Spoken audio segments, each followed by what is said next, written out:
Teka-teki terkait sosok pelaku pembunuh ibu dan anak di Subang, Jawa Barat sepertinya tinggal menunggu press release dari pihak kepolisian, Polda Jabar dan Polres Subang.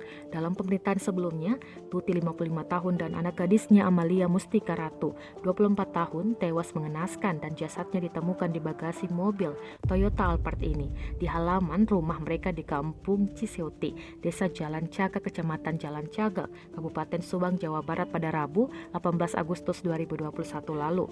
Setelah sepekan melakukan penyelidikan, pihak kepolisian telah memeriksa setidaknya 20 saksi. Polisi juga telah mengumpulkan barang bukti, namun diduga tinggal menunggu satu barang bukti lagi. Di antara saksi tersebut ada suami korban Yosef dan istri mudanya, serta pacar Amalia. Yosef sudah 3 kali diperiksa, sedangkan istri mudanya diperiksa selama 10 jam. Sementara pacar korban dimintai keterangan seputar kedekatannya dengan Amalia dan komunikasi terakhir sebelum Amalia terbunuh. Menurut Kapolres Subang, AKBP Sumarni, pihaknya sudah menemui titik terang dalam kasus pembunuhan ibu dan anak ini. Bahkan polisi mengatakan diduga ada pelaku muncul di lokasi kejadian saat penyidik tengah melakukan olah TKP. Pasalnya, pelaku pembunuhan ini sangat mengetahui situasi rumah korban. Ketika ditanya siapa sosok tersebut, AKBP Sumarni menjawab akan dipublikasikan segera. Menurutnya saat ini polisi masih mengumpulkan bukti-bukti tambahan dan menunggu hasil puslapor Polri.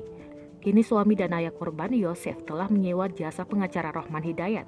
Hal itu untuk mendampingi dirinya selama penanganan kasus ini. Saat dihubungi Tribun Jabar via ponselnya pada Selasa 24 Agustus 2021, Rohman Hidayat mengaku sudah mendapat surat kuasa untuk mendampingi Yosef selama pemeriksaan saksi dan penanganan kasus ini.